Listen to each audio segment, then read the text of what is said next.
നിയമസഭ സമ്മേളിക്കുകയാണ്. ചോദ്യോത്തരവേള പുരോഗമിക്കുന്നു. തത്സമയ ദൃശ്യങ്ങൾ. ഓഖിയുടെയും പാറ ലഭിക്കാത്തതിന്റെയും പശ്ചാത്തലത്തിൽ 16 മാസം നീട്ടി ചോദിച്ചിട്ടുണ്ട് എന്ന് പറയുന്നു. എന്നിട്ട് അതിന് മന്ത്രി ഉത്തരത്തിൽ പറയുന്നത് ഈ ആവശ്യം വിഴിഞ്ഞം തുറമുഖ കമ്പനി നിരസിച്ചിട്ടുണ്ട്. ഗവൺമെന്റിന്റെ അഭിപ്രായം എന്താണ് എന്ന് പൂർത്തിയാകും. ചോദ്യകർത്താവ് ചോദിക്കുന്നത് ഈ പദ്ധതി എന്ന് നാടിന് സമർപ്പിക്കാൻ കഴിയും. അദാനി ഗ്രൂപ്പുമായി നമ്മൾ ഉണ്ടാക്കിയ ധാരണ, നമ്മുടെ സംസ്ഥാനം ഉണ്ടാക്കിയ കരാറ് ഈ വർഷം ഡിസംബറിൽ ഇത് പൂർത്തിയാക്കണം എന്നുള്ളതാണ്. അപ്പൊ അവര് നീട്ടി ചോദിക്കുന്നുണ്ട്, കമ്പനി നിരസിച്ചിട്ടുണ്ട്. ഗവൺമെന്റിന്റെ അഭിപ്രായം എന്താണ് എന്ന് പൂർത്തിയാവും. വിഴിഞ്ഞം കമ്പനി സർക്കാരിന്റെ ഒരു ഘടകമാണ്. അതിന്റെ അഭിപ്രായങ്ങൾ ഗവൺമെന്റുമായി ആലോചിച്ച് നിർവഹിക്കുന്നതാണ്. അതുകൊണ്ട് പൂർത്തിയാക്കൽ സംബന്ധിച്ചുണ്ടായിരുന്ന സാങ്കേതിക ഭൗതിക പ്രതിസന്ധിയാണ് പരിമിതികളുമാണ് ചൂണ്ടിക്കാണിച്ചത്. അത് പരിഹരിക്കാൻ നടപടികൾ സ്വീകരിച്ചാൽ മാത്രമേ ഇത്രയും ബൃഹത്തായ ഒരു പദ്ധതി വേഗതയിൽ പൂർത്തീകരിക്കാൻ കഴിയുള്ളൂ. അതിന് ആവശ്യമായ നടപടികൾ സ്വീകരിച്ചു വരുന്നുണ്ട് എന്ന് ഒരിക്കൽ കൂടി അറിയിക്കുന്നു. Shri P C George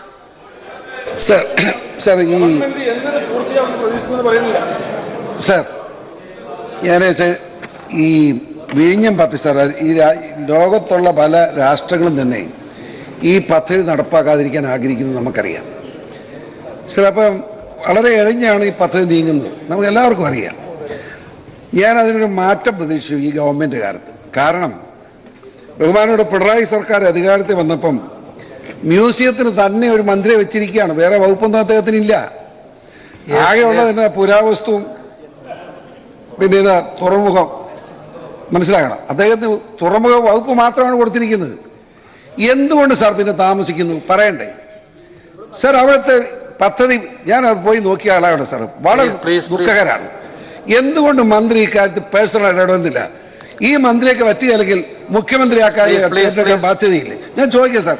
sir, ഒറ്റ എണ്ണം നൈപുണ്യ പരിശീലനം പറഞ്ഞിട്ടുണ്ട്. അവിടുത്തെ പ്രാദേശികമായ ആളുകൾക്ക് നൈപുണ്യ പരിശീലനം കൊടുക്കുന്നത് ഇതുവരെ തുടങ്ങിയിട്ടില്ല. എന്താണ് ഇവിടെ നടക്കുന്നത്? അതുകൊണ്ട് ബഹുമാനപ്പെട്ട മുഖ്യമന്ത്രി തന്നെ ഈ കാര്യത്തിൽ ഇടപെട്ട് അവിടുത്തെ പ്രാദേശികമായിട്ട് താമസിക്കുന്ന ആളുകളുടെ ബുദ്ധിമുട്ടുകൾ പരിഹരിക്കാനുള്ള ശക്തമായ നടപടി സ്വീകരിക്കുമോ? മുഖ്യമന്ത്രി ഇതിന് മറുപടി പറയാൻ തയ്യാറാവുമോ?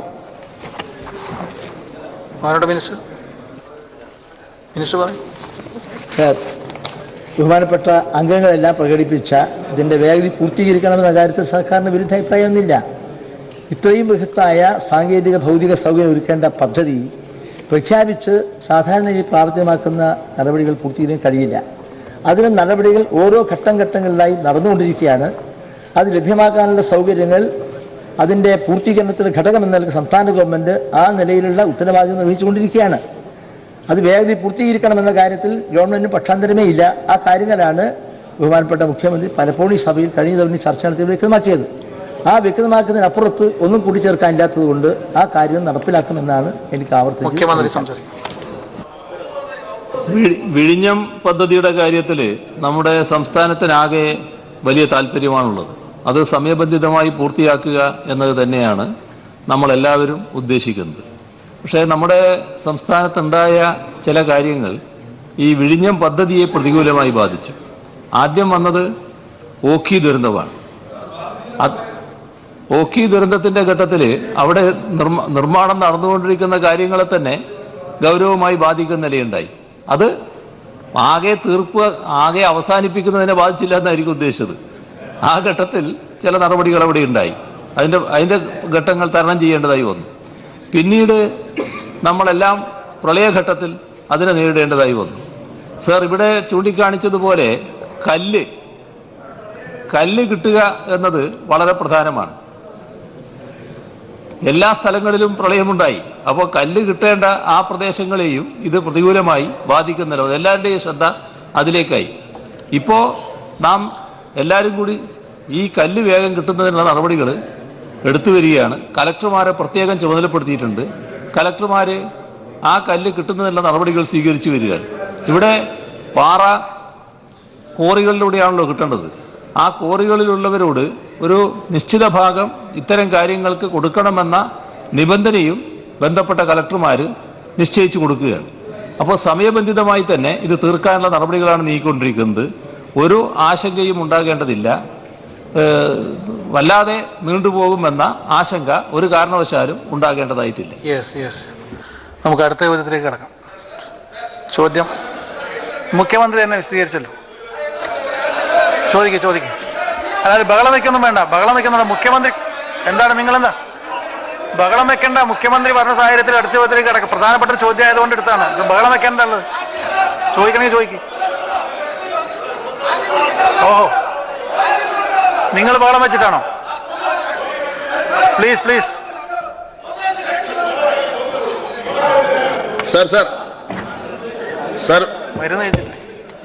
സർ, ഈ പദ്ധതി 2019 ഡിസംബറിൽ പൂർത്തിയാകും എന്ന് ഇതുവരെയും ബഹുമാനപ്പെട്ട മന്ത്രിക്കോ അത് മറുപടി പറഞ്ഞ മുഖ്യമന്ത്രിക്കോ പറയാൻ കഴിഞ്ഞിട്ടില്ല.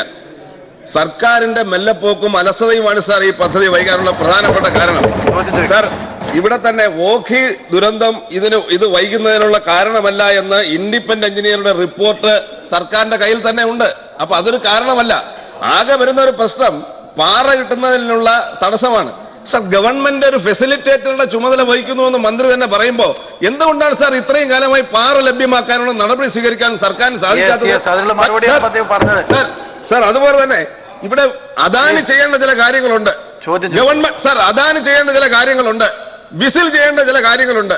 ഈ കാര്യങ്ങൾ ചെയ്യിക്കാൻ ചീഫ് സെക്രട്ടറി ചെയർമാനായിട്ടുള്ള പ്രോജക്ട് ഇംപ്ലിമെന്റേഷൻ കമ്മിറ്റി ഉണ്ട് സാർ. ഇത് കാലാകാലങ്ങളായി കൂടി കൃത്യമായി അവരെ കൊണ്ട് ചെയ്യിക്കാനുള്ള നടപടി ഉണ്ടാകുന്നില്ല. മന്ത്രിയുടെ നേതൃത്വത്തിൽ റിവ്യൂ എന്നെങ്കിലും കൂടിയിട്ടുണ്ട് സാർ. ബഹുമാനപ്പെട്ട മന്ത്രിയുടെ നേതൃത്വത്തിലുള്ള റിവ്യൂ പോലും ഈ പദ്ധതിയെ കുറിച്ച് കൂടിയിട്ടില്ല. ഇവർ കൃത്യമായ സമയത്ത് അവരെ കൊണ്ട് ചെയ്യിക്കേണ്ട കാര്യങ്ങൾ ചെയ്യിക്കാൻ റെയിൽവേയുടെ ഭൂമി പോലും ഏറ്റെടുത്തിട്ടില്ലാതിരിക്കുകയാണ് സാർ. അപ്പോ കൃത്യമായി കാര്യങ്ങൾ ചെയ്യിക്കാനുള്ള കമ്മിറ്റി പോലും കൂടാൻ ഈ സർക്കാർ എന്തുകൊണ്ട് അലംഭാവം കാണിക്കുന്നത്? അത് കമ്മിറ്റി കൂടി കൃത്യമായി റിവ്യൂ ചെയ്യുമോ എന്നുള്ളതാണ് എന്റെ ചോദ്യം. സർ, ഇതില് അദ്ദേഹം കുറച്ച് ആരോപണങ്ങൾ ഉന്നയിക്കാൻ വേണ്ടി തയ്യാറായിട്ട് വന്നതാണെന്നാണ് തോന്നുന്നത്. അതിന്റെ ഭാഗമായിട്ടാണ് കാര്യങ്ങൾ പറയുന്നത്. സർ, ഇവിടെ കാണേണ്ടത് ഇവിടെ അങ്ങ് ഈ ചോദ്യോത്തര സമയത്തിന്റെ ഭാഗമായി ഇതിന്റെ ഉത്തരം കഴിഞ്ഞു എന്ന മട്ടിൽ അവസാനിപ്പിച്ച സമയത്ത് അദ്ദേഹം എഴുന്നേറ്റപ്പോൾ അവിടുത്തെ അംഗം എന്ന നിലക്ക് അങ്ങ് അത് അനുവദിക്കുന്ന നിലയാണ് ചെയറിൽ ഇരുന്നു കൊണ്ട് പറയുന്നത്. സർ, അപ്പോൾ അവിടുന്ന് കണ്ടത് എന്താണ്? ഇത് ബഹുമാനപ്പെട്ട പ്രതിപക്ഷ നേതാവും ശ്രദ്ധിക്കേണ്ട കാര്യമാണ് ഞാൻ പറയുന്നത്. ഞാൻ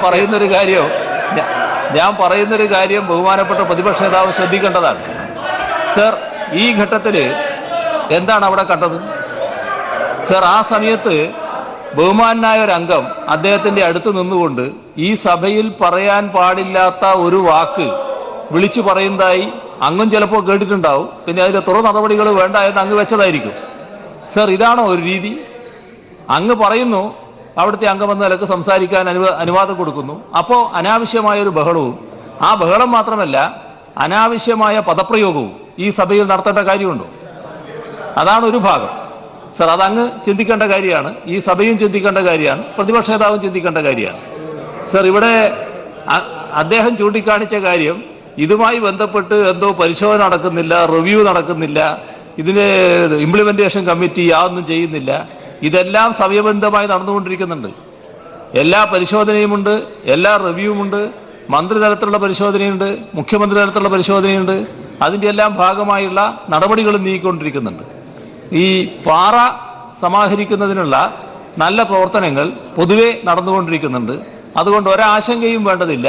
സമയബന്ധിതമായി തന്നെ ഈ പദ്ധതി പൂർത്തിയാക്കാൻ തന്നെയാണ് നീങ്ങിക്കൊണ്ടിരിക്കുന്നത്. ബഹുമാനപ്പെട്ട മന്ത്രി ഇവിടെ ഉണ്ടല്ലോ, ബഹുമാനപ്പെട്ട മന്ത്രി പറയട്ടെ. മുഖ്യമന്ത്രിയുടെ ചിലപ്പോൾ കണക്ക് കാണത്തില്ല. മുഖ്യമന്ത്രി പറഞ്ഞു എത്ര റിവ്യൂ മീറ്റിംഗ് കൂടിയുണ്ട് പറയട്ടെ. എത്ര റിവ്യൂ മീറ്റിംഗ് സർ? വിഴിഞ്ഞം പദ്ധതി സർ, വിഴിഞ്ഞം പദ്ധതി അനിയന്ത്രിതമായി കാലതാമസം ഉണ്ടാകുന്ന പരാതിയുണ്ട്. ബഹുമാനപ്പെട്ട മന്ത്രി പറയട്ടെ, എത്ര റിവ്യൂ മീറ്റിംഗ് മന്ത്രി വിളിച്ചുകൂട്ടിയെന്ന് പറയട്ടെ. മുഖ്യമന്ത്രിയുടെ കാണത്തില്ല, എനിക്കറിയാം. മന്ത്രി പറയട്ടെ. ഇങ്ങനെ എന്തിനാണ് സാർ ഇങ്ങനെ കാര്യങ്ങൾ നടക്കുന്നത്? മുഖ്യമന്ത്രി എന്ന നിലക്ക് തന്നെ വിളിച്ചു ചേർത്ത ഒട്ടേറെ റിവ്യൂ മീറ്റിംഗുകളുണ്ട്. അതിന്റെ ഭാഗമായിട്ട് തന്നെയാണ് ഞാൻ പറഞ്ഞത്. ചോദ്യം number 3 Shri V D Satheesan. 3-ാം നമ്പർ ചോദ്യവുമായിട്ട് 27-ാം നമ്പർ ചോദ്യം ക്ലബ് ചെയ്യുന്നതിന് ബഹുമാനപ്പെട്ട അംഗം ശ്രീ കെ സുരേഷ് കുറുപ്പ് നോട്ടീസ് നൽകിയിട്ടുണ്ട്. ക്ലബിംഗ് അനുവദിക്കുകയാണ്. Shri V D Satheesan. ബഹുമാനപ്പെട്ട മുഖ്യമന്ത്രി. സർ,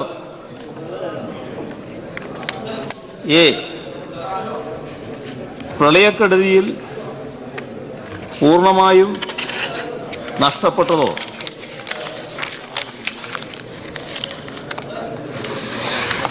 സർ എ ഉണ്ട്. സർ ബി നടപടിക്രമങ്ങളുടെ കാലതാമസം മൂലം പദ്ധതികൾ വൈകുന്നതായുള്ള ആക്ഷേപം അടിസ്ഥാനരഹിതമാണ്. പ്രളയത്തെ തുടർന്ന് അടിയന്തര സഹായം എത്തിക്കുക, കേന്ദ്ര ദുരന്ത നിവാരണ ഫണ്ടിൽ നിന്നും മുഖ്യമന്ത്രിയുടെ ദുരിതാശ്വാസ നിധിയിൽ നിന്നും സർക്കാർ തീരുമാനപ്രകാരമുള്ള ധനസഹായം വിതരണം ചെയ്യുക തുടങ്ങിയ കാര്യങ്ങൾ റവന്യൂ വകുപ്പ് ഏകോപിപ്പിക്കുന്നുണ്ട്. ആസ്തികൾ നഷ്ടപ്പെട്ട പ്രളയബാധിതർക്ക് അതത് വകുപ്പുകളും തദ്ദേശഭരണ സ്ഥാപനങ്ങളും തങ്ങളുടെ പദ്ധതി വീതത്തിനകത്തു നിന്ന് തന്നെ പുനരധിവാസ പദ്ധതികൾ ആവിഷ്കരിക്കുകയോ നിലവിലെ പദ്ധതികൾ ഭേദഗതി ചെയ്തോ നടപ്പാക്കിയിട്ടുണ്ട്. ഗാർഹിക ഉപകരണങ്ങളുടെ ലഭ്യത ഉറപ്പാക്കാനായി സർക്കാർ പലിശ വഹിക്കുന്ന രീതിയിൽ പ്രളയബാധിതർക്ക് 1 ലക്ഷം രൂപ വരെ കുടുംബശ്രീ വഴി വായ്പയും ലഭ്യമാക്കിയിട്ടുണ്ട്. ഇതിനൊക്കെ പുറമെയാണ് കേരളം പുനഃസൃഷ്ടിക്കാനുള്ള സമഗ്ര ഇടപെടലുമായി റീബിൽഡ് കേരള പദ്ധതി ആവിഷ്കരിച്ചിട്ടുള്ളത്. കേരളം അഭിമുഖീകരിച്ച പ്രളയത്തിൻ്റെ പശ്ചാത്തലത്തിൽ പുനർനിർമ്മാണം നടത്തുമ്പോൾ പഴയത് അതേപോലെ നിർമ്മിക്കുക എന്നതിനല്ല സർക്കാർ ശ്രമിക്കുന്നത്. മെച്ചപ്പെട്ട ജീവിത നിലവാരം ഉറപ്പാക്കുക. ആസ്തികൾ പുനർനിർമ്മിക്കുമ്പോൾ ഭാവിയിൽ ഉണ്ടാകാനിടയുള്ള ദുരന്തങ്ങൾ അതിജീവിക്കുന്ന വിധത്തിലുള്ള സാങ്കേതിക വിദ്യകളെ കൂടി ഉൾക്കൊള്ളുക. പാരിസ്ഥിതിക സൗഹാർദ്ദ മാനദണ്ഡങ്ങൾ പാലിച്ചുകൊണ്ട് സമയബന്ധിതമായി പൂർത്തീകരിക്കുക എന്ന കാഴ്ചപ്പാടിൻ്റെ അടിസ്ഥാനത്തിലാണ് കേരള പുനർനിർമ്മാണ പദ്ധതിക്ക് സർക്കാർ രൂപം നൽകിയിട്ടുള്ളത്. ഇത്തരത്തിൽ വിശദമായ പദ്ധതി രേഖയും നിർവഹണ സമയക്രമവും നിശ്ചയിച്ച് പ്രാപ്തരായ ഏജൻസികൾ വഴി നടപ്പിലാക്കുക എന്നതാണ് റീബിൽഡ് കേരള ഇനീഷ്യേറ്റീവിൻ്റെ നിർവഹണ സമീപനം. ഇതിൻ്റെ ഭാഗമായി കൃഷി, ജലവിഭവം, പരിസ്ഥിതി, പൊതുമരാമത്ത്, തദ്ദേശ സംഭരണം, ഗതാഗതം, മത്സ്യബന്ധനം, ദുരന്ത നിവാരണം തുടങ്ങിയ വിവിധ വകുപ്പുകൾ വഴി ഇത്തരത്തിലുള്ള പദ്ധതി രേഖകൾ തയ്യാറാക്കി വിവിധ ഫണ്ടിംഗ് ഏജൻസികൾക്ക് സമർപ്പിക്കുന്നതിനുള്ള നടപടിയാണ് റീബിൽഡ് കേരള ഇനീഷ്യേറ്റീവ് നിലവിൽ ഏറ്റെടുത്തിട്ടുള്ളത്. ഇക്കാര്യങ്ങൾ ഏകോപിപ്പിക്കാൻ മുഖ്യമന്ത്രി അധ്യക്ഷനും പ്രതിപക്ഷ നേതാവും വിദഗ്ധരും ഉൾപ്പെടുന്ന ഉപദേശക സമിതിയും ചീഫ് സെക്രട്ടറി ചെയർമാനായ ഉന്നതാധികാര സമിതിയും 3 അംഗ RKI ഇംപ്ലിമെൻറ്റേഷൻ കമ്മിറ്റിയും പ്രിൻസിപ്പൽ സെക്രട്ടറി ചീഫ് എക്സിക്യൂട്ടീവ് ഓഫീസറായ RKI സെക്രട്ടേറിയറ്റും പ്രവർത്തിക്കുന്നു. സർ സി ലോകബാങ്ക് സഹായ പദ്ധതികളായ Kerala state transport project, national cyclone risk mitigation project എന്നീ പദ്ധതികളിലായി നീക്കിയിരിപ്പുള്ളത് 400 കോടിയോളം രൂപയാണ്. ഇത് പ്രളയാനന്തര പുനർനിർമ്മാണ പ്രവൃത്തികൾക്കായി ഉപയോഗപ്പെടുന്നതിൻ്റെ ഭാഗമായി കേന്ദ്ര സർക്കാരിൻ്റെ അനുമതി ആവശ്യപ്പെട്ടു. ആയതിന്മേൽ ലോകബാങ്കിൻ്റെ പ്രപ്പോസൽ പ്രകാരം പ്രസ്തുത തുക ഉപയോഗപ്പെടുത്തുന്നതിന് കേന്ദ്ര സർക്കാരിൻ്റെ സാമ്പത്തികകാര്യ വകുപ്പ് നോ ഒബ്ജക്ഷൻ അറിയിച്ചിട്ടുണ്ട്. ഡി പ്രളയത്തിൽ ദുരിതം അനുഭവിച്ചവരുടെ അടിയന്തരമായ പുനരധിവാസം വിവിധ വകുപ്പുകളുടെ നേതൃത്വത്തിൽ ഫലപ്രദമായി നടപ്പിലാക്കി വരുന്നു. ഇതിൽ ചിലത് താഴെ പറയുന്നു. 1. 6,87,843 പേർക്ക് 10,000 രൂപ വീതം അടിയന്തര ധനസഹായം നൽകിയിട്ടുണ്ട്. ഇതിൽ 77,041 പേർ അപ്പീലുകൾ വഴി ധനസഹായത്തിന് അർഹതയുള്ളതായി പരിഗണിക്കപ്പെട്ടവരാണ്. 2. ഒക്ടോബർ മാസം മുതൽ ഡിസംബർ വരെ 10,50,838 കിറ്റുകൾ വീതമാണ് വിതരണം ചെയ്തത്. ഇതിനായി 52,54,00,000 രൂപ ചെലവഴിച്ചിട്ടുണ്ട്. ഇത് ക്യാമ്പുകളിൽ നിന്ന് വീടുകളിലേക്ക് തിരിച്ചുപോയപ്പോൾ നൽകിയ കിറ്റുകൾക്ക് പുറമെയാണ്. 3. കന്നുകാലികൾ നഷ്ടപ്പെട്ട 27,363 കുടുംബങ്ങൾക്ക് 21,70,00,000 രൂപയുടെ ആനുകൂല്യങ്ങൾ ലഭ്യമാക്കിയിട്ടുണ്ട്. 4. 2,38,376 കർഷകർക്ക് ദുരന്ത നിവാരണ നിധിയിൽ നിന്ന് 69,10,00,000 രൂപയും 2,24,610 കർഷകർക്ക് 110,45,00,000 രൂപയുടെ കാർഷിക സഹായം സംസ്ഥാന ബജറ്റിൽ നിന്നും ലഭ്യമാക്കിയിട്ടുണ്ട്. ഇതിനു പുറമെ സർ വലിയ ശബ്ദം, ഇത് ആരും ശ്രദ്ധിക്കുന്നില്ല എന്ന് തോന്നുന്നുണ്ട്. പ്ലീസ് ശ്രദ്ധിക്കുന്നവരെ കുറിച്ചല്ല ഞാൻ പറഞ്ഞത്, ശ്രദ്ധിക്കാത്തവരെ കുറിച്ചാണ്. നിങ്ങളെന്തിനാ ഏറ്റുപിടിക്കുന്നു? അവരങ്ങനെ തന്നെ ആയിക്കോട്ടെ എന്നാണോ വിചാരം? അവരൊന്ന് ശ്രദ്ധിക്കാൻ വേണ്ടി പറഞ്ഞതാണ്, ഞാൻ ആരെയും കുറ്റപ്പെടുത്താനല്ല. തിരുവഞ്ചൂർ നന്നായി ശ്രദ്ധിക്കുന്നുണ്ട്. ഇതിനു പുറമെ 13,321 കർഷകർക്ക് 21,57,00,000 രൂപ സംസ്ഥാന വിള ഇൻഷുറൻസ് പദ്ധതി പ്രകാരം നഷ്ടപരിഹാരം നൽകിയിട്ടുണ്ട്. 5. മഹാത്മാഗാന്ധി തൊഴിലുറപ്പ് പദ്ധതി പ്രകാരം 60,996 പുതിയ തൊഴിൽ കാർഡ് നൽകുകയും 4,93,00,000 അധിക തൊഴിൽ ദിനങ്ങൾ സൃഷ്ടിക്കുകയും ചെയ്തിട്ടുണ്ട്. 559,19,00,000 രൂപ ഈ പദ്ധതി പ്രകാരം വിതരണം ചെയ്തിട്ടുണ്ട്. 6. 94,891 പേർക്ക് 732,46,00,000 രൂപ കുടുംബശ്രീ മുഖേന പലിശരഹിത വായ്പയായി ലഭ്യമാക്കിയിട്ടുണ്ട്. ഇതിൻ്റെ പലിശ പൂർണ്ണമായും സർക്കാരാണ് വഹിക്കുന്നത്. 7. പൂർണ്ണമായും തകർന്ന 13,362 വീടുകളിൽ 9,341 പേർക്ക് ആദ്യ ഗഡു ധനസഹായം നൽകുകയും വീട് പണി ആരംഭിക്കുകയും ചെയ്തിട്ടുണ്ട്. ബാക്കിയുള്ളവ സഹകരണ സ്ഥാപനങ്ങളുടെ കൂട്ടായ്മയായ കെയർ ഹോം, സന്നദ്ധ സംഘടനകൾ എന്നിവ മുഖേന നിർമ്മാണം ഏറ്റെടുത്തിട്ടുണ്ട്. പൂർണ്ണമായും തകർന്ന എല്ലാ വീടുകളും പണിയുന്നതിനുള്ള ക്രമീകരണം പൂർത്തിയായിട്ടുണ്ട്. 8. ഭാഗികമായി തകർന്ന വീടുകളെ തകർച്ചയുടെ തോതനുസരിച്ച് 4 വിഭാഗങ്ങളായി തിരിച്ച് ആദ്യ 2 വിഭാഗങ്ങൾക്ക് ധനസഹായം പൂർണ്ണമായും നൽകിയിട്ടുണ്ട്. ബാക്കിയുള്ളവർക്ക് 1-ാം ഗഡു ധനസഹായം വിതരണം ചെയ്തിട്ടുണ്ട്. 1,21,265 കുടുംബങ്ങൾക്ക് ഇത്തരത്തിൽ ആനുകൂല്യം ലഭിച്ചിട്ടുണ്ട്. ഫെബ്രുവരി 15-നകം അടുത്ത ഗഡു ഉൾപ്പെടെ അവശേഷിക്കുന്നവർക്കെല്ലാം പൂർണ്ണമായി ധനസഹായം വിതരണം ചെയ്യാൻ നിർദ്ദേശം നൽകിയിട്ടുണ്ട്. 9. വിവിധ ആനുകൂല്യങ്ങൾ സംബന്ധിച്ച് അപ്പീലുകളും പരാതികളുമായി 54,792 അപേക്ഷകൾ ലഭിച്ചിട്ടുണ്ട്. ഇത് സമയബന്ധിതമായി തീർപ്പാക്കാൻ നടപടി സ്വീകരിക്കുന്നുണ്ട്. കേന്ദ്ര സർക്കാരിൻ്റെ മാർഗരേഖയിലുള്ള ധനസഹായത്തേക്കാൾ വർദ്ധിച്ച തോതിലുള്ള സഹായമാണ് സംസ്ഥാന സർക്കാർ നൽകി വരുന്നത്. ഇത്ര ചുരുങ്ങിയ കാലയളവിൽ ഇത്രയധികം ധനസഹായം വിതരണം ചെയ്ത ഒരു കാലഘട്ടവും സംസ്ഥാനത്തുണ്ടായിട്ടില്ല. ഈ പ്രളയത്തിൽ കൃഷി, തൊഴിൽ, കടകൾ, കന്നുകാലികൾ തുടങ്ങിയവ നഷ്ടപ്പെട്ട കുടുംബങ്ങളുടെ ജീവനോപാധികൾ പുനഃസ്ഥാപിക്കുന്നതിനായി വിവിധ വകുപ്പുകളുടെ നേതൃത്വത്തിൽ ഫലപ്രദമായ നടപടികൾ സ്വീകരിച്ചിട്ടുണ്ട്. സർ, അടുത്തത് വിശദമായി വായിക്കണോ? മേശപ്പുറത്ത് വെച്ചാൽ മതി. മേശപ്പുറത്ത് വെക്കും. സർ, ഈ കൊടിയ ദുരന്തം, ഈ പ്രളയം കഴിഞ്ഞിട്ട് 5 മാസങ്ങൾ കഴിഞ്ഞു. നവകേരളം ഉണ്ടാക്കുന്നതിന് മുമ്പ് പുനർനിർമ്മാണ പ്രക്രിയകൾക്കാണ് ഗവൺമെൻറ് പ്രാധാന്യം കൊടുക്കുന്നത് എന്ന് സൂചിപ്പിച്ചു. സർ, ഈ 5 മാസം കഴിഞ്ഞിട്ടും ഈ പൂർണ്ണമായി പ്രളയത്തിൽ തകർന്നു പോയ വീടുകളുടെ ഫൈനൽ ലിസ്റ്റ് തയ്യാറാക്കാൻ ഇതുവരെ കഴിഞ്ഞിട്ടില്ല. സർ, 100 കണക്കിന് ആളുകൾ അല്ലെങ്കിൽ 1000 ആളുകൾ തങ്ങളുടെ വീടുകൾ പൂർണ്ണമായി തകർന്നിട്ടും വാസയോഗ്യമല്ലാതായി മാറിയിട്ടും തങ്ങൾക്ക് ആ ലിസ്റ്റിൽ, ഫൈനൽ ലിസ്റ്റിൽ ഇടം കണ്ടെത്താൻ കഴിഞ്ഞില്ല എന്ന് പറഞ്ഞ് വില്ലേജ് ഓഫീസും പഞ്ചായത്ത് ഓഫീസും താലൂക്ക് ഓഫീസും കയറി ഇറങ്ങി നടക്കുന്ന കാഴ്ചയാണ് കാണുന്നത്. സാർ, ഈ 10,000 രൂപ കിട്ടാത്ത ആളുകൾ തന്നെ ഇപ്പോഴും പരാതികളുമായി നടക്കുന്നൊരു സാഹചര്യമാണ്.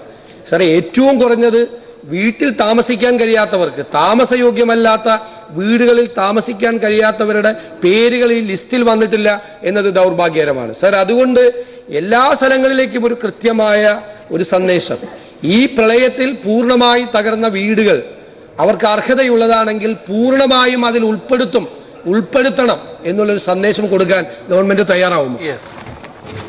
സർ, ഈ പൂർണ്ണമായും തകർന്ന വീടുകളുടെ കണക്ക് വിശദമായി പരിശോധിച്ചതാണ്. ആ പരിശോധനയുടെ അടിസ്ഥാനത്തിലാണ് ഈ പറയുന്ന 13,362 വീടുകൾ കണ്ടെത്തിയിട്ടുള്ളത്. ആ 13,362 വീടുകളും പുനർനിർമ്മിക്കാനുള്ള നടപടികളിലേക്കാണ് കടക്കുന്നത്. ഇക്കാര്യത്തിൽ എന്തെങ്കിലും പരാതികൾ ഉണ്ടെങ്കിൽ ആ പരാതികൾ സമയബന്ധിതമായി പരിഹരിക്കാനുള്ള നടപടികൾ തന്നെയാണ് സ്വീകരിച്ചു വരുന്നത്. സർ, 10,000 രൂപയുടെ കാര്യം നാം കാണേണ്ടത് 6,87,843 പേർക്ക് 10,000 രൂപ വീതമുള്ള അടിയന്തര ധനസഹായം നൽകിയിട്ടുണ്ട്. അതിനകത്ത് നേരത്തെ ഞാൻ ഉത്തരം പറയുമ്പോൾ പറഞ്ഞു 77,041 പേര് അപ്പീൽ വഴി ധനസഹായത്തിന് അർഹത നേടിയവരുമാണ്. അപ്പോൾ 6 ലക്ഷത്തിലധികം നേരത്തെ തന്നെ ഉണ്ടായിരുന്നു, അതിൻ്റെ കൂടെ 77,000 കൂടി, അങ്ങനെയാണ് 6,87,843 പേര് എന്നത് വന്നത്. ഇനിയും എന്തെങ്കിലും പരാതി ഉണ്ടെങ്കിൽ ആ പരാതി പരിശോധിക്കുക എന്നുള്ളത് തന്നെയാണ് സർക്കാരിന്റെ സമീപനം. ഞാൻ മുഖ്യമന്ത്രി പറഞ്ഞ മറുപടി അത് മതി, അർഹതയുള്ള ആളുകൾക്ക് ലഭിക്കുമെന്നുള്ളൊരു സന്ദേശമാണ് ഗവൺമെന്റിൽ നിന്ന് പോകേണ്ടത്. ആ സന്ദേശം താഴോട്ട് പോകുന്നില്ല എന്നുള്ളതാണ് പ്രധാനപ്പെട്ട കാര്യം. ഒരു സമയത്ത് ഇത് ക്ലോസ് ചെയ്യാൻ പറയുകയാണ്. ആദ്യത്തെ ലിസ്റ്റിൽ വന്ന ആളുകൾ രണ്ടാമത്തെ ലിസ്റ്റിലില്ല. ആളുകൾ സങ്കടപ്പെടുകയാണ്. അവർ ഏതു വഴി പോകും? ജീവിതത്തിലെ മുഴുവൻ സാധനങ്ങളും നഷ്ടപ്പെട്ട ആളുകൾക്ക് വീട് പോലും പൂർണ്ണമായി തകർന്നു കിടക്കുന്ന വീടുകൾ പോലും ഈ ലിസ്റ്റിൽ വന്നിട്ടില്ല എന്ന് പറയുന്നത് ദൗർഭാഗ്യകരമായ കാര്യമാണ്. സർ, ഈ നഷ്ടപരിഹാരം സർ, ഇവിടെ കന്നുകാലികൾ നഷ്ടപ്പെട്ട പൂർണ്ണമായി പോയ ആളുകൾക്ക് വളരെ പരിമിതമായ നഷ്ടപരിഹാരമാണ് ഗവൺമെന്റ് കൊടുക്കുന്നത്. 3 പശുക്കൾ എന്നുള്ള നിയന്ത്രണം വെച്ചിരിക്കുകയാണ്. അതുപോലും സർ പകുതി കന്നുകാലികൾ നഷ്ടപ്പെട്ടവർക്ക് ഇതുവരെ കൊടുത്തിട്ടില്ല. കർഷകർക്ക് കൊടുക്കുന്നത് നാമമാത്രമായ നഷ്ടപരിഹാരമാണ്. ഗവൺമെന്റ് പ്രഖ്യാപിച്ചിരുന്നത് സ്പെഷ്യൽ പാക്കേജാണ്. ഈ നാമമാത്രമായ നഷ്ടപരിഹാരം പോലും പകുതിയിലധികം ആളുകൾക്ക് ഇനിയും കൊടുക്കാൻ ഉണ്ട് എന്നുള്ളതാണ്. കടകളും സ്ഥാപനങ്ങളും നഷ്ടപ്പെട്ടവർക്ക് ഒരു നഷ്ടപരിഹാരം ഇതുവരെ കൊടുത്തിട്ടില്ല. സർ, മത്സ്യത്തൊഴിലാളികൾക്ക്, ഈ ഉൾനാടൻ മത്സ്യത്തൊഴിലാളികൾക്ക്, ആ ഉൾനാടൻ മത്സ്യത്തൊഴിലാളികൾക്ക് അവരുടെ വള്ളവും വലയും ചീനവലയും ഉൾപ്പെടെ പോയത്, അതിനെല്ലാം ലിസ്റ്റ് സർക്കാരിലുണ്ട്. ഇതുവരെ ഒരു നഷ്ടപരിഹാരം കൊടുത്തിട്ടില്ല. സർ, 7,500 കോടിയോളം രൂപ സർക്കാരിന്റെ കയ്യിലുണ്ടായിട്ടും ഇതുവരെയുള്ള എക്സ്പെൻഡിച്ചർ എത്രയാണ്? സർ, പണം കയ്യിലില്ലാതില്ലല്ലോ. പണം കയ്യിൽ വെച്ചിട്ടും ഈ അർഹതയുള്ള ആളുകളുടെ ലിസ്റ്റ് സർക്കാരിന്റെ കയ്യിലുണ്ടായിട്ടും എന്തുകൊണ്ടാണ് സർ നഷ്ടപരിഹാരം കൊടുക്കാതെ? എത്ര കമ്മിറ്റികൾ പറഞ്ഞു? ഈ കമ്മിറ്റികളിലെല്ലാം ജോലി എന്താണ് സർ? അതിന്റെ പ്രൊസീജിയർ നടക്കണ്ടേ? ആ നടപടിക്രമങ്ങൾ നടത്തി 5 മാസം കഴിഞ്ഞിട്ടും ഇത്രയും പണം കയ്യിലുണ്ടായിട്ടും ഈ പറയുന്ന വിവിധ കാറ്റഗറിയിൽപ്പെട്ട ആളുകൾക്ക് നഷ്ടപരിഹാരം കൊടുക്കാനുള്ള തീരുമാനം വേഗത്തിലാക്കാൻ ബഹുമാനപ്പെട്ട മുഖ്യമന്ത്രി ശ്രദ്ധിക്കുമോ? സർ, ഈ കാര്യത്തിൽ സമയബന്ധിതമായി തന്നെ തീരുമാനങ്ങൾ എടുക്കാനാണ് ശ്രദ്ധിച്ചു വരുന്നത്. സമയബന്ധിതമായി തീരുമാനങ്ങൾ എടുത്തതിൻ്റെ ഭാഗമായാണ് നമ്മളിവിടെ വിവിധ സഹായങ്ങൾ കൃത്യസമയത്ത് വിതരണം ചെയ്യാൻ കഴിഞ്ഞിട്ടുള്ളത്. ഇവിടെ ആകെ പരാതികൾ ഇപ്പോൾ നിലനിൽക്കുന്നത് മൊത്തം 6,87,843 പേർക്ക് സഹായം നൽകുന്ന നടപടികൾ സ്വീകരിച്ചപ്പോൾ ഇനി എല്ലാം കൂടി പരാതികൾ നിൽക്കുന്നത് 54,792 പരാതികളാണ്. ആ പരാതികൾ സമയബന്ധിതമായി തന്നെ പരിഹരിക്കാനും ആവശ്യമായ നടപടി സ്വീകരിക്കാനും തന്നെയാണ് ഗവൺമെൻറ് ഉദ്ദേശിക്കുന്നത്. അതിലൊരു കാലതാമസവും ഉണ്ടാവില്ല. മറ്റു കാര്യങ്ങളെല്ലാം കൃത്യമായ തോതിൽ തന്നെ നടപ്പാക്കുന്ന നിലയാണ് എടുത്തിട്ടുള്ളത്. ഈ 10,000 രൂപ കൃത്യമായി കൊടുത്തിട്ടുണ്ട്. കന്നുകാലികൾ നഷ്ടപ്പെട്ടവർക്ക് 27,363 കുടുംബങ്ങൾക്കാണ് ഇവിടെ നഷ്ടപരിഹാരം നൽകിയത്. 21,70,00,000 രൂപ നൽകിയിട്ടുണ്ട്. ഇതുമായി ബന്ധപ്പെട്ട് ഇനി വല്ലതുമുണ്ടെങ്കിൽ ആ കാര്യം പരിശോധിക്കുന്നതിന് സർക്കാരിനൊരു മടിയുമില്ല. ആ കാര്യങ്ങൾ വരട്ടെ, ഏതാണെന്ന് അവർ പറയട്ടെ. അപ്പോൾ അവരുടെ പരാതികൾ വരുമ്പോൾ അത് സംബന്ധിച്ച് ഏതെങ്കിലും കാര്യങ്ങൾ വിട്ടുപോയിട്ടുണ്ടെങ്കിൽ ബന്ധപ്പെട്ടവർ അത് അപ്പീലായി നൽകുന്ന സമയത്ത് അതിന് മേലെ തീരുമാനമുണ്ടാവും. ഒരു പ്രശ്നവും അക്കാര്യത്തിൽ ഉണ്ടാവില്ല. അതുപോലെ തന്നെ കർഷകർക്ക് 2,38,376 കർഷകർക്കാണ് ഇവിടെ സഹായം നൽകാൻ കഴിഞ്ഞിട്ടുള്ളത്. 69,10,00,000 രൂപ അതിൻ്റെ ഭാഗമായി കൊടുത്തിട്ടുണ്ട്. കാർഷിക സഹായം 2,24,610 കർഷകർക്ക് കൊടുത്തിട്ടുണ്ട്. അത് 110,45,00,000 കൊടുത്തത്. അപ്പോൾ ഇതിനു പുറമെയാണ് 13,321 കർഷകർക്ക് 21,57,00,000 രൂപ വിള ഇൻഷുറൻസ് പദ്ധതി പ്രകാരമുള്ള, അത് സംസ്ഥാന വിള ഇൻഷുറൻസ് പദ്ധതി പ്രകാരം നഷ്ടപരിഹാരം നൽകിയിട്ടുള്ളത്. സർ, ബഹുമാനായ അംഗം ചൂണ്ടിക്കാണിച്ച എല്ലാ കാര്യങ്ങളിലും കൃത്യമായ നടപടികളാണ് സ്വീകരിച്ചു വന്നിട്ടുള്ളത്. ഇനിയും ഏതെങ്കിലും വിട്ടുപോയതുണ്ടെങ്കിൽ അവർ പരാതിപ്പെട്ടാൽ അപ്പീലായി വരുമ്പോൾ അത് സംബന്ധിച്ച് സമയബന്ധിതമായി തന്നെ തീരുമാനമെടുക്കുന്നതുമാണ്. Shri Roji M John. ഈ നഷ്ടപരിഹാരം കൊടുത്തതിന്റെ എണ്ണം പറയുമ്പോൾ അതിനകത്ത് ചെറിയൊരു പ്രശ്നമുണ്ട്. ഈ 2,38,376 കർഷകർക്ക് 69 കോടി രൂപ കൊടുത്തു എന്ന് പറയുന്നു. സർ, അത് ഹരിച്ചു നോക്കിക്കഴിഞ്ഞാൽ ഒരു കർഷകന് കിട്ടുന്നത് ശരാശരി 3000 രൂപയിൽ താഴെ മാത്രമാണ്.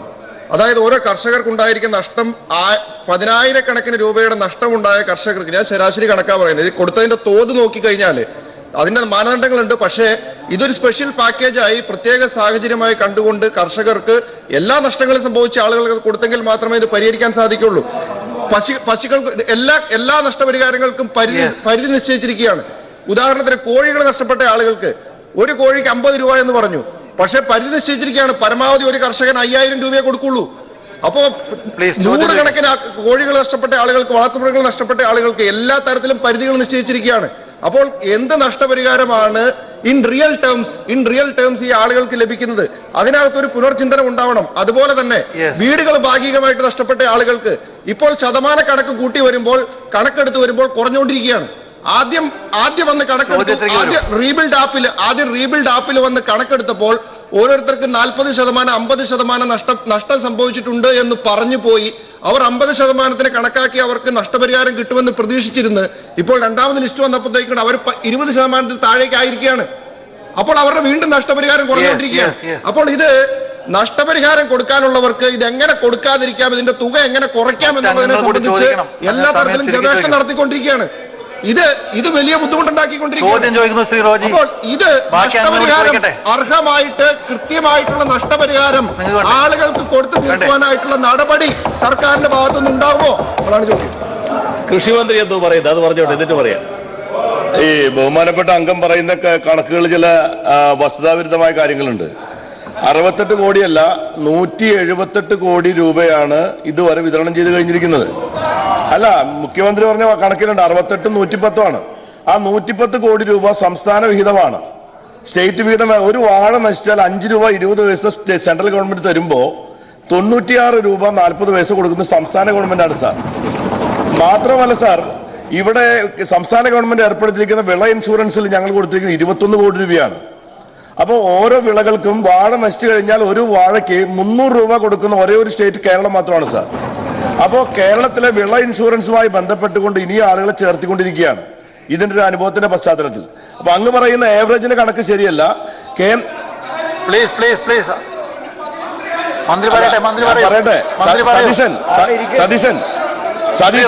ചോദിച്ചത് 10 പൈസ കൊടുക്കണ്ടെന്ന് പറഞ്ഞ ആൾക്കാരായി. അല്ല സാർ, അങ്ങ് പറയൂ സാർ, ഞാൻ പറയട്ടെ സാർ. കഴിഞ്ഞ ഈ ഗവൺമെന്റ് വരുമ്പോ, ഈ ഗവൺമെന്റ് അധികാരത്തിൽ വരുമ്പോ 2012 മുതലുള്ള നേച്ചറൽ കലാമിറ്റിയുടെ പൈസ കുടിശ്ശികയായി കിടക്കായിരുന്നു സാർ. അത് മുഴുവൻ കൊടുത്തു കഴിഞ്ഞിട്ട് ഇപ്പോ ഈ ഗവൺമെന്റ് അധികാരത്തിൽ വന്ന ശേഷം ഉണ്ടായിട്ടുള്ള കലാമിറ്റിയിൽ 90% കൃഷിക്കാർക്കും പൈസ കൊടുത്തു കഴിഞ്ഞിരിക്കുന്നു സാർ, നോട്ട്സ് പ്രകാരം. ഇത് വസ്തുതാവിരുദ്ധമായ കാര്യമാണ്. മുഖ്യമന്ത്രി പറയുന്നുണ്ട്. പ്ലീസ് സർ, ചോദ്യത്തിന്റെ ഉത്തരം നിങ്ങൾക്ക് വേണ്ടേ? ചോദ്യം ആകാശത്തേക്ക് എറിഞ്ഞിട്ട് ഇങ്ങനെ ബഹളം ഉണ്ടാക്കണം. ഉത്തരം കേൾക്കൂ. ചോദ്യം എറിഞ്ഞു കഴിഞ്ഞാൽ പിന്നെ ഉത്തരം കേൾക്കണ്ടേ? പ്ലീസ് അങ്ങ് പറയൂ. പ്ലീസ്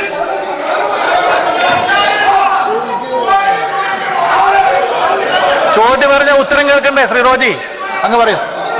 സാർ, ഇവിടെ വലിയ ദുരന്തമാണ് നാം നേരിട്ടത്. ദുരന്തത്തിനിരയായ കർഷകരുണ്ട്, ആളുകളുണ്ട്. നമ്മുടെ നാട്ടിലുള്ള മഹാഭൂരിഭാഗം ആളുകളും ദുരന്തത്തിനിരയായി എന്നുള്ളതാണ് ഓരോ പ്രദേശത്തെയും നില. അവർക്കാകെ ഉണ്ടായ നഷ്ടത്തിൻ്റെ തോതിലുള്ള നഷ്ടപരിഹാരം വേണമെന്നത് ശരിയാണ്. അക്കാര്യത്തിൽ കേന്ദ്ര മാനദണ്ഡം വളരെ ചെറിയ തോതിൽ മാത്രമുള്ള സംഖ്യയാണ് നൽകാൻ കഴിയുന്നത്. അവിടെയാണ് നാം കാലാനുസൃതമായ തുകയും കൂടി കൂട്ടിച്ചേർത്തുകൊണ്ട് സംസ്ഥാന ഗവൺമെൻറ് പങ്കുവഹിച്ചുകൊണ്ട് ഈ പറയുന്ന തുകകൾ നൽകുന്നത്. ഇത് കൃത്യമായി നൽകുന്നതിന് നമുക്ക് കഴിഞ്ഞിട്ടുണ്ട്, കൃത്യമായ രീതിയിൽ നൽകുന്നതിനായിട്ടുണ്ട്. ഇക്കാര്യത്തിൽ ഏതെങ്കിലും തരത്തിലുള്ള വിട്ടുപോകലുകൾ ഉണ്ടായിട്ടുണ്ടെങ്കിൽ, ഏതെങ്കിലും ദുരന്തത്തിനിരയായ ഒരാൾ വിട്ടുപോയി, ഇപ്പോഴും അങ്ങനെയുണ്ടെങ്കിൽ അവർ പരാതിപ്പെടുന്ന അവസ്ഥ വരുമ്പോൾ അത് പരിശോധിച്ച് അർഹതയുണ്ടെങ്കിൽ ആ അർഹതയുള്ളവരെ ഉൾപ്പെടുത്തുന്നതിനൊരു പ്രയാസം ഉണ്ടാവില്ല. അതാണ് ഇക്കാര്യത്തിൽ സ്വീകരിച്ചു വരുന്ന സമീപനം. ഏതായാലും നാട്ടിൽ ഇത് സംബന്ധിച്ച് നല്ല രീതിയിലുള്ള പ്രതികരണമാണ് ഉള്ളത്. ആ പ്രതികരണത്തിൻ്റെ ഭാഗമായിട്ടാണ് നമ്മുടെ ഓരോ പ്രദേശത്തും വീട് നഷ്ടപ്പെട്ടവരടക്കം വീട് പുനർനിർമ്മിക്കുന്ന പ്രവർത്തനങ്ങൾ നടത്തിപ്പോകുന്നത്. ഇവിടെ ഭാഗികമായി നഷ്ടപ്പെട്ടവരുടെ കണക്ക് ഇതിന് ഏതെങ്കിലും പിന്നീട് എടുത്തതല്ല, നേരത്തെ എടുത്ത കണക്കാണത്. ആ കണക്കനുസരിച്ചാണ് കൊടുക്കുന്നത്. അപ്പോൾ അവർ കൂടിയ ശതമാനം കണക്കാക്കി പിന്നെ കുറഞ്ഞു പോയി എന്നൊരു നില വരാനില്ല. നേരത്തെ കണക്കാക്കി ആ കണക്കാക്കിയത് തന്നെയാണ് കൊടുക്കുന്നത്. അപ്പോൾ സർക്കാരിൻ്റെ സമീപനം പ്രളയ ദുരന്ത ബാധിതരായ ആളുകളുടെ കൂടെ എന്നതാണ്. നമ്മുടെ വിഭവശേഷി വെച്ചുകൊണ്ട് അവരെ സഹായിക്കുന്ന നിലയാണ് സ്വീകരിച്ചു പോകുന്നത്. ബഹുമാനപ്പെട്ട മുഖ്യമന്ത്രി പറഞ്ഞ മറുപടികൾ വളരെ വസ്തുതാവിരുദ്ധമാണെന്ന് പറയേണ്ടി വന്നതിൽ ഖേദമുണ്ട്. ബഹുമാനപ്പെട്ട പ്രതിപക്ഷ നേതാവ് ജനസമ്പർക്ക അവരെ ഒന്ന് സൈലന്റ് ആക്കിയോ. ബഹുമാനപ്പെട്ട പ്രതിപക്ഷ നേതാവ് ജനസമ്പർക്ക പരിപാടിക്ക് പോയപ്പോൾ ആയിരക്കണക്കിന് പരാതി കിട്ടി. അത് ബഹുമാനപ്പെട്ട ഹൈക്കോടതി കളക്ടർമാരോട് അന്വേഷിക്കാൻ പോലും ആവശ്യപ്പെട്ടിട്ടുണ്ട്. ഞാനിവിടെ പറയുന്നത് ബഹുമാനപ്പെട്ട മുഖ്യമന്ത്രി പറഞ്ഞ മറുപടിയിൽ രണ്ട് പ്രധാനപ്പെട്ട കാര്യങ്ങൾ ഞാൻ ചൂണ്ടിക്കാണിക്കും. ഒന്ന്, നവകേരള നിർമ്മാണം നടത്തുമ്പോൾ അതേപോലെ നിർമ്മിക്കുക എന്നതല്ല സർക്കാർ ശ്രമിക്കുന്നത്. മെച്ചപ്പെട്ട ജീവിത നിലവാരം ഉറപ്പാക്കുക, ആസ്തികൾ പുനർനിർമ്മിക്കുമ്പോൾ ഭാവിയിൽ ഉണ്ടാകാനുള്ള ദുരന്തങ്ങൾ കാണുക എന്നൊക്കെ പറഞ്ഞിട്ടുണ്ട്. അതിനെ സംബന്ധിച്ചുള്ള നിലപാട് എന്താണ്? ഒറ്റ വാക്ക്. രണ്ട്, 6,87,000 ആളുകൾക്ക് ഇത് കൊടുത്തപ്പോൾ 77,000 അപ്പീലാണ്. അപ്പൊ എത്ര ബാലിശ്യമായിട്ടാണ് ഈ ലിസ്റ്റ് ഉണ്ടാക്കിയത് എന്നത് തെളിവാണ്. അവസാനത്തെ ബഹുമാനപ്പെട്ട മുഖ്യമന്ത്രിയോട് അവസാനമായിട്ട് എനിക്ക് ചോദിക്കാനുള്ളത്, KPMG എന്ന് പറയുന്ന ഒരു സംഘടനയെ കേരള പുനർനിർമ്മാണത്തിന് നിയമിച്ചു. ആ KPMG ഇപ്പൊ നിലവിലുണ്ടോ? അവരുടെ പ്രവർത്തനങ്ങൾ എന്തെങ്കിലും നടക്കുന്നുണ്ടോ? അവരെന്തെങ്കിലും പഠനം നടത്തിയിട്ടുണ്ടോ? അതിനെ സംബന്ധിച്ച് ബഹുമാനപ്പെട്ട മുഖ്യമന്ത്രി ഒന്ന് വിശദീകരിക്കണം. സർ, ഇവിടെ നമ്മുടെ സംസ്ഥാനത്ത് ജീവനോപാധികൾ നഷ്ടപ്പെട്ട ഒട്ടേറെ പേരുണ്ട്. ആ ജീവനോപാധികൾ നഷ്ടപ്പെട്ടവർക്ക് താൽക്കാലിക സഹായം ഇപ്പോൾ കൊടുത്തിട്ടുണ്ട്. എന്നാൽ അതോടുകൂടി അവസാനിപ്പിക്കുകയല്ല. ജീവനോപാധികൾ നഷ്ടപ്പെട്ടവരുടെ കാര്യത്തിൽ എന്തെല്ലാം സഹായങ്ങൾ ചെയ്യാൻ സാധിക്കും എന്നത് സംബന്ധിച്ച് വിശദമായ ഒരു പദ്ധതി നടപ്പാക്കാൻ പോകുന്നുണ്ട്. അതിൻ്റെ ഭാഗമായി നല്ല രീതിയിലുള്ള ഈ പറഞ്ഞ കൂടുതൽ മെച്ചപ്പെട്ട കേരളം നിർമ്മിക്കുക എന്നതിൻ്റെ ഭാഗമായുള്ള നടപടികളിലേക്ക് അതുകൂടി ഉൾപ്പെടുകയാണ്. അപ്പോൾ അക്കാര്യത്തിൽ ആശങ്ക ഉണ്ടാകേണ്ടതായിട്ടില്ല. മറ്റത് ഞാൻ പറഞ്ഞ കണക്കാണ് സാർ, അത് അദ്ദേഹം ഇങ്ങോട്ട് പറഞ്ഞത്. അത് ഒരു പുതിയ കാര്യമല്ല. 6,87,000 77,000 കിഴിച്ചാൽ 6,17,000 നേരത്തെ തന്നെ ഉണ്ടായിരുന്നു എന്നാണ് അതിൻ്റെ അർത്ഥം. 6,10,000 പരം പേർക്ക് നേരത്തെ തന്നെ കണക്കിലുണ്ട്. പിന്നെ ചില പരാതികൾ കൂടി വന്നപ്പോൾ അതാണ് പരാതിയോട് മുഖം തിരിഞ്ഞു നിൽക്കുന്ന സമീപനമില്ല. അതിൻ്റെ ഭാഗമായാണ് 77,000 പേർക്ക് കൂടി കൊടുക്കുന്ന നിലയുണ്ടായത്. സർ, അദ്ദേഹം ചൂണ്ടിക്കാണിച്ച KPMG ഈ കാര്യത്തിലൊക്കെ നല്ല സഹായം ചെയ്തിട്ടുണ്ട്. ചോദ്യോത്തരവേള അവസാനിച്ചിരിക്കുന്നു. വിശദമായ വാർത്തകളിലേക്ക്. സംസ്ഥാനത്തിന് ദുഷ്പേരുണ്ടാക്കുന്ന ഹർത്താലുകൾക്കെതിരെ സർവകക്ഷി യോഗം പരിഗണിക്കാമെന്ന് മുഖ്യമന്ത്രി. അനാവശ്യ ഹർത്താലുകൾ സംസ്ഥാനത്തിന്റെ വികസനം തടസ്സപ്പെടുത്തുന്നു. ഹർത്താൽ അക്രമങ്ങൾക്കെതിരെ കർശന നടപടിയെന്ന് മുഖ്യമന്ത്രി നിയമസഭയിൽ വ്യക്തമാക്കി. സമൂഹവും രാജ്യവും ലോകം തന്നെയും ശ്രദ്ധിക്കത്തക്ക രീതിയിൽ നമ്മുടെ കേരളത്തിൽ ഇടവിട്ട് ഹർത്താൽ ഈ അടുത്ത കാലത്തുണ്ടായത്. നമ്മുടെ സംസ്ഥാനത്തെക്കുറിച്ച് ദുഷ്പേരുണ്ടാക്കത്തക്ക രീതിയിലുള്ള ഹർത്താലുകളാണ് ഇവിടെ ബോധപൂർവം സംഘടിപ്പിക്കുന്ന നില വന്നത്. നിർദ്ദേശം ലീഗിൻ്റെയും UDFിൻ്റെയും പൊതുവായ അഭിപ്രായമാണെങ്കിൽ സംസ്ഥാന സർക്കാർ ഇക്കാര്യം സംബന്ധിച്ച് ഗൗരവമായി തന്നെ സർവകക്ഷി യോഗം വിളിച്ചു ചേർത്ത് ചർച്ച ചെയ്യാൻ തയ്യാറാകും. വിശദാംശങ്ങൾ ജീവൻ നൽകും. ജീവൻ, നിയമസഭ സമ്മേളിച്ചപ്പോൾ പ്രതിപക്ഷം ഉന്നയിച്ച ആശങ്കകൾക്ക് മുഖ്യമന്ത്രി എന്തെല്ലാം മറുപടികളാണ് ചോദ്യോത്തരവേളയിൽ നൽകിയത്? വിശദാംശങ്ങൾ. പ്രധാനമായും ഹർത്താലുകളുമായി ബന്ധപ്പെട്ടുള്ള പ്രധാന ചർച്ചാ വിഷയമാണെന്ന് നിയമസഭയിൽ ചോദ്യോത്തരത്തിന്റെ ഭാഗമായി ഉന്നയിച്ചത്. വിവിധ പ്രതിപക്ഷ MLA-മാർ ഉന്നയിച്ച ചോദ്യങ്ങൾക്ക് മറുപടി പറയുകയാണ് മുഖ്യമന്ത്രി പിണറായി വിജയൻ ഇത് സംബന്ധിച്ചുള്ള സർക്കാരിന്റെ നിലപാട് വ്യക്തമാക്കിയത്. ഹർത്താലുമായി ബന്ധപ്പെട്ട കാര്യങ്ങൾ ചർച്ച ചെയ്യുന്നതിന് സർവകക്ഷി യോഗം ചേരും. അടിക്കടി ഉണ്ടാകുന്ന ഹർത്താലുകൾ ടൂറിസത്തിനും വികസനത്തിനും വിഘാതം സൃഷ്ടിക്കുന്നതായി മുഖ്യമന്ത്രി പിണറായി വിജയൻ പറഞ്ഞു. ഈ അടുത്തായി യാതൊരു ആവശ്യവുമില്ലാതെ ചിലർ ഹർത്താലുകൾ നടത്തുന്നുണ്ട് എന്ന് BJPയെ ലക്ഷ്യം വെച്ചുകൊണ്ട് മുഖ്യമന്ത്രി പരോക്ഷമായി മറുപടി നൽകി. സംസ്ഥാനത്തെ ക്രമസമാധാനം തകർക്കുകയായിരുന്നു അവരുടെ ലക്ഷ്യം. പോലീസ് ഫലപ്രദമായി ഇടപെട്ടത് മൂലം കലാപമുണ്ടാക്കാനുള്ള ഗൂഢപദ്ധതി നടക്കാതെ പോയി. ഹർത്താലുമായി ബന്ധപ്പെട്ട് ഏതാണ്ട് 28 ലക്ഷത്തിലേറെ രൂപയുടെ നാശനഷ്ടം പൊതുമുതൽ നശിപ്പിക്കപ്പെട്ടു. സർവകക്ഷി യോഗം വിളിക്കാൻ തയ്യാറാണ്. സ്വകാര്യ മുതൽ ഏതാണ്ട് 1 കോടി രൂപയുടെ പുറത്ത് സ്വകാര്യ മുതൽ നശിച്ചു. കേരളത്തിന്റെ വികസനത്തിന് ഒരു പങ്കും വഹിക്കാത്തവരാണിവർ. അവരാണ് ബോധപൂർവം ഹർത്താൽ നടത്തുന്നതെന്ന് മുഖ്യമന്ത്രി BJPയുടെ ഹർത്താലിനെ പരാമർശിച്ചുകൊണ്ട് പരോക്ഷമായി മറുപടി നൽകി. ഹർത്താൽ നിയന്ത്രണ ബില്ല് പാസ്സാക്കണമെന്നതായിരുന്നു പ്രതിപക്ഷ നേതാവ് രമേശ് ചെന്നിത്തലയുടെ ആവശ്യം.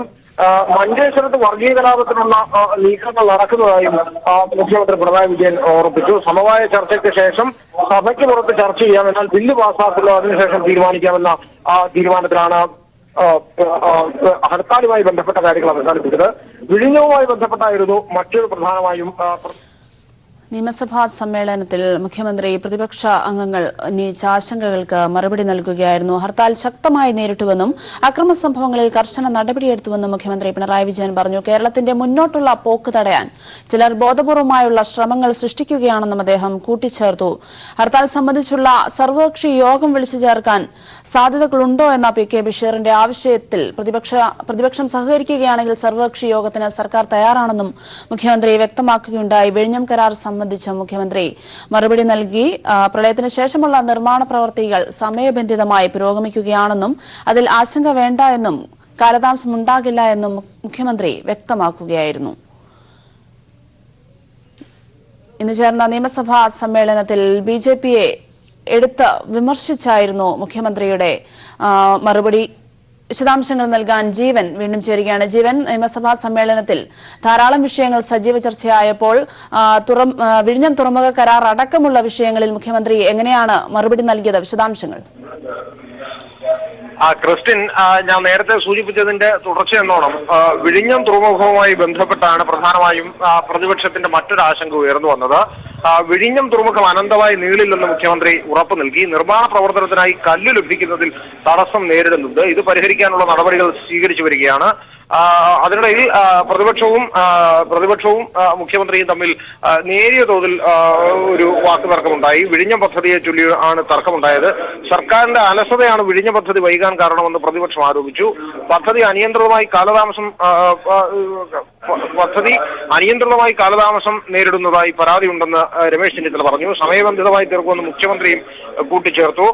യാതൊരു ആശങ്കയും വേണ്ട എന്ന മുഖ്യമന്ത്രി സഭയിൽ അസന്നിഗ്ധമായി മറുപടി നൽകി. ക്രിസ്ത്യൻ ജീവൻ, അതോടൊപ്പം തന്നെ പ്രളയ ദുരന്തത്തിന് ശേഷമുള്ള പുനർനിർമ്മിതികൾ സംബന്ധിച്ചുള്ള പ്രതിപക്ഷത്തിന്റെ ചോദ്യങ്ങൾ, അതിൽ KPMGയുടെ ഒരു ഇടപെടൽ അടക്കമുള്ള ചോദ്യങ്ങൾക്ക് മുഖ്യമന്ത്രി ഏത് തരത്തിലാണ് വിശദീകരണം നൽകിയത്? അതിന്റെ കൂടി വിശദാംശങ്ങൾ.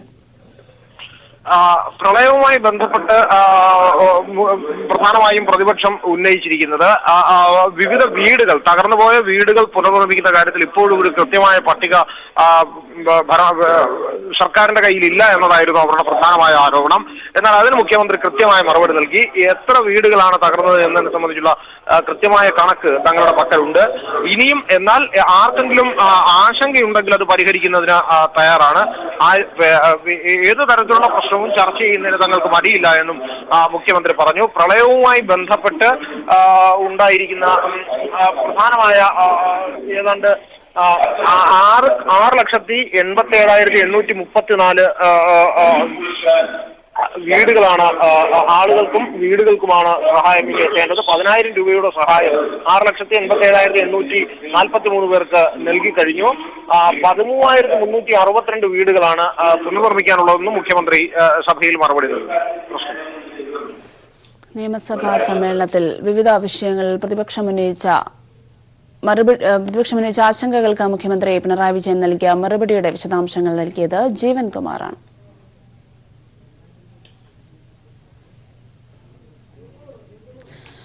KSRTC എംപാനൽഡ് ജീവനക്കാരുടെ വിഷയത്തിൽ പ്രതിപക്ഷം അടിയന്തര പ്രമേയത്തിന് നോട്ടീസ് നൽകി. വിശദാംശങ്ങൾ നൽകാൻ ദിനകർ ചേരുകയാണ്. ദിനകർ, വിശദാംശങ്ങൾ.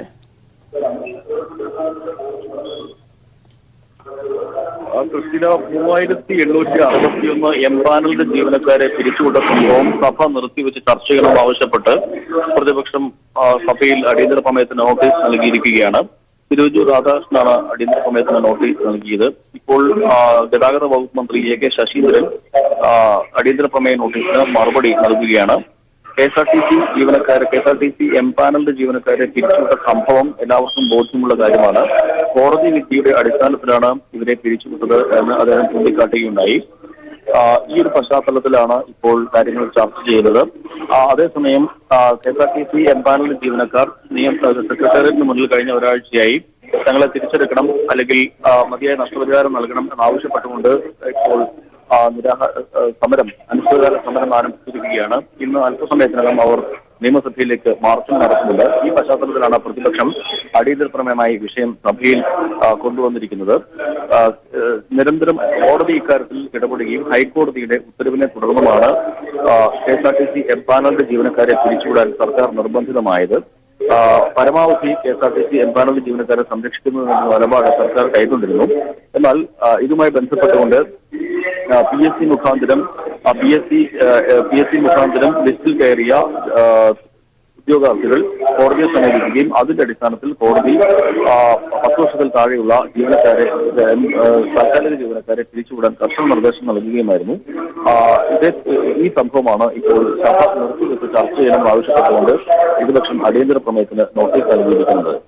KSRTC എംപാനൽഡ് ജീവനക്കാരെ പിരിച്ചുവിട്ട നടപടി സഭ നിർത്തിവെച്ച് ചോദ്യം ചെയ്യണമെന്ന ആവശ്യവുമായി പ്രതിപക്ഷം അടിയന്തര പ്രമേയത്തിന് നോട്ടീസ് സമർപ്പിച്ചു. എന്നാൽ കോടതിയുടെ പരിഗണനയിലുള്ള വിഷയമായതിനാൽ കോടതി അലക്ഷ്യമാകാതെ വിഷയം ഉന്നയിക്കാമെന്ന് സ്പീക്കർ മറുപടിയും നൽകി. വിശദാംശങ്ങൾ നൽകിയത് ദിനകറാണ്. തിരികെ വരാം ഒരു ഇടവേളയ്ക്ക് ശേഷം.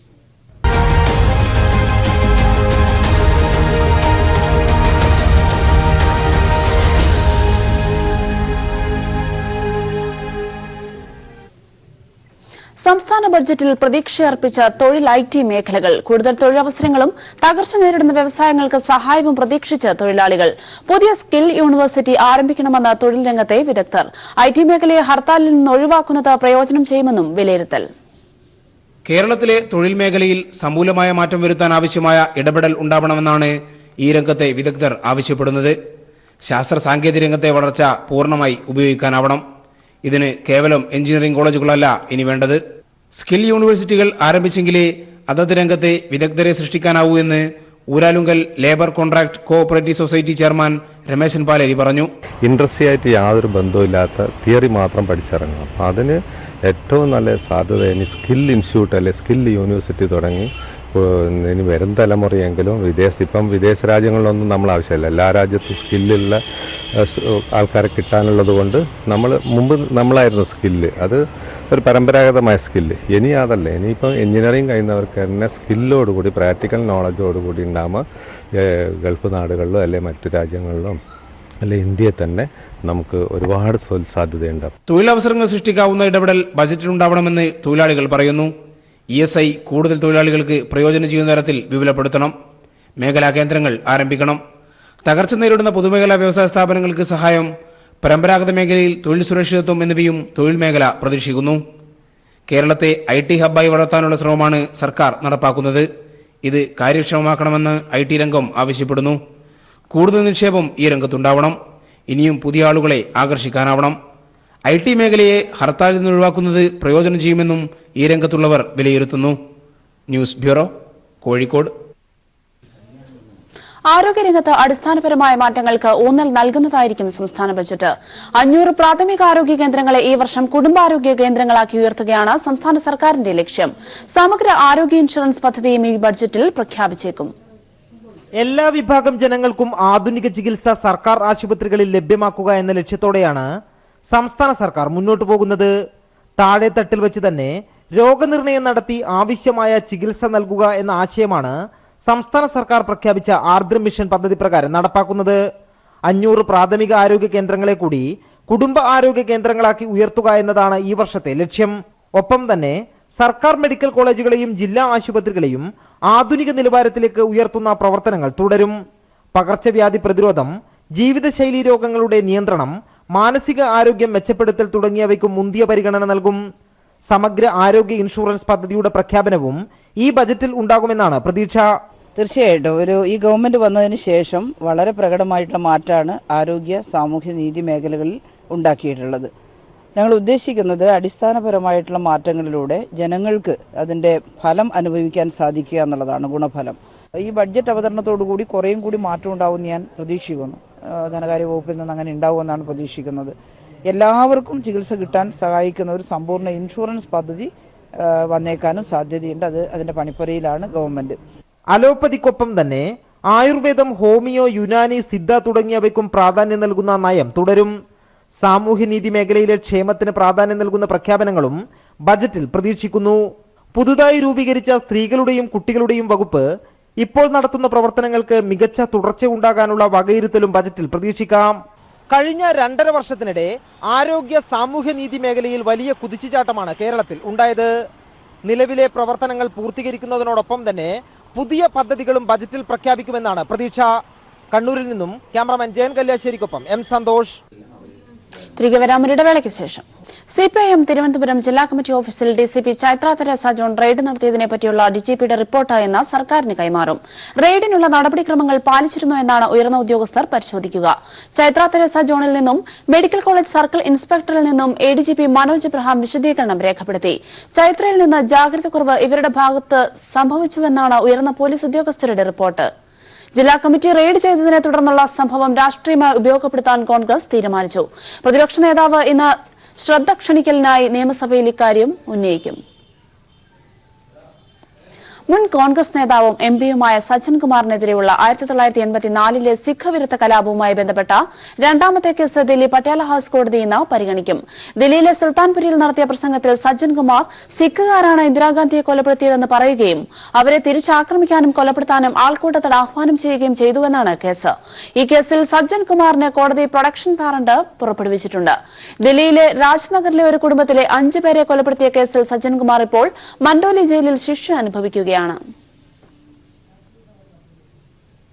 കോൺഗ്രസ് മുഖപത്രം നാഷണൽ ഹെറാൾഡ് പ്രവർത്തിക്കുന്ന കെട്ടിടം ഒഴിയണമെന്ന ഉത്തരവിനെതിരെയുള്ള അപ്പീൽ ദില്ലി ഹൈക്കോടതി ഇന്ന് പരിഗണിക്കും. 56 വർഷം പഴക്കമുള്ള കെട്ടിടം ഒഴിയാൻ കേന്ദ്ര നഗരവികസന മന്ത്രാലയം കഴിഞ്ഞ ഒക്ടോബർ 30-ന് നോട്ടീസ് നൽകിയിരുന്നു. കഴിഞ്ഞ 10 വർഷമായി അവിടെ ഒരു ദിനപത്രവും പ്രവർത്തിക്കുന്നില്ലെന്നും വാണിജ്യ ആവശ്യങ്ങൾക്കായി മാത്രമാണ് കെട്ടിടം പ്രവർത്തിക്കുന്നതെന്നും കേന്ദ്ര ലാൻഡ് ആൻഡ് ഡെവലപ്മെന്റ് ഓഫീസ് കണ്ടെത്തിയിരുന്നു. അങ്ങനെ ചെയ്യുന്നത് ലീസ് കരാറിന് വിരുദ്ധമായതിനാലാണ് കെട്ടിടം ഒഴിയാൻ നോട്ടീസ് നൽകിയതെന്നാണ് സർക്കാർ വാദം. എന്നാൽ സർക്കാർ നീക്കത്തിനെതിരെ അസോസിയേറ്റഡ് ജേണൽ ലിമിറ്റഡ് ദില്ലി ഹൈക്കോടതിയിൽ ഹർജി ഫയൽ ചെയ്യുകയും ആ ഹർജി സിംഗിൾ ബെഞ്ച് ഡിസംബർ 21-ന് തള്ളുകയും ചെയ്തു.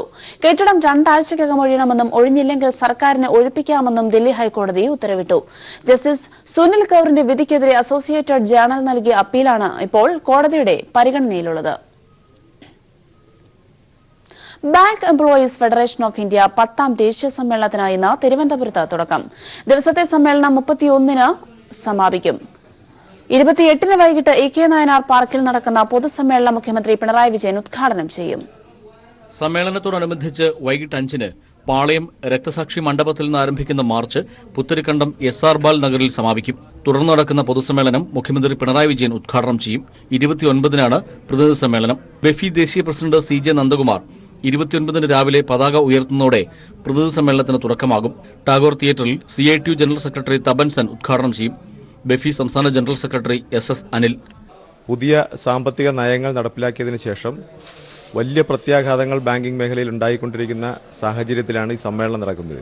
വാണിജ്യ ബാങ്കുകളുടെ സംഘടന, വാണിജ്യ ബാങ്കുകളിൽ തന്നെ ദേശസാൽകൃത ബാങ്കുകൾ, സ്വകാര്യ ബാങ്കുകൾ, പുതിയ തലമുറ സ്വകാര്യ ബാങ്കുകൾ, അതുപോലെ സംസ്ഥാന സഹകരണ ബാങ്ക്, കാർഷിക വികസന ബാങ്ക്, ജില്ലാ സഹകരണ ബാങ്ക്, നബാർഡ്, റിസർവ് ബാങ്ക്, ഇങ്ങനെ ഉള്ള വിവിധ മേഖലകളിൽ പണിയെടുക്കുന്ന ബാങ്ക് ജീവനക്കാരുടെ സംഘടനയുടെ ഫെഡറേഷനാണ് bank employees federation of India. അതിന്റെ സമ്മേളനമാണ് കേരളത്തിൽ വെച്ച് നടക്കുന്നത്. 30-ന് രാവിലെ 9-ന് വനിതാ സമ്മേളനം CPM പൊളിറ്റ് ബ്യൂറോ അംഗം ബൃന്ദ കാരാട്ട് ഉദ്ഘാടനം ചെയ്യും. വിദേശ പ്രതിനിധികൾ ഉൾപ്പെടെ 1000-ഓളം പേർ പങ്കാളികളാകും. ബെഫി മുൻ ദേശീയ പ്രസിഡന്റ് P സദാശിവൻ പിള്ള. ജനാധിപത്യവും മതേതരത്വവും രാജ്യത്തിന്റെ അഖണ്ഡതയും നിലനിന്ന് കാണണമെന്ന് വിചാരിക്കുന്ന എല്ലാ പ്രസ്ഥാനങ്ങളും യോജിച്ച് നിന്ന് പ്രവർത്തിക്കേണ്ട സന്ദർഭമാണിത്. ആ ഗൗരവം, അതിൻ്റെ ആഴത്തിലുള്ള നാനാർത്ഥങ്ങൾ ബാങ്ക് ജീവനക്കാരുടെ ഇടയിലേക്ക് ഉയർത്തിക്കൊണ്ടുവരിക എന്നുള്ളതാണ് ഈ സമ്മേളനം കൊണ്ട് രാജ്യവ്യാപകമായിട്ട് ഞങ്ങൾ പ്രതീക്ഷിക്കുന്ന പ്രധാനപ്പെട്ട സംഗതി. 31-ന് പുതിയ ഭാരവാഹികളെ തെരഞ്ഞെടുക്കുന്നതോടെ സമ്മേളനത്തിന് സമാപനമാകും. News bureau, Thiruvananthapuram.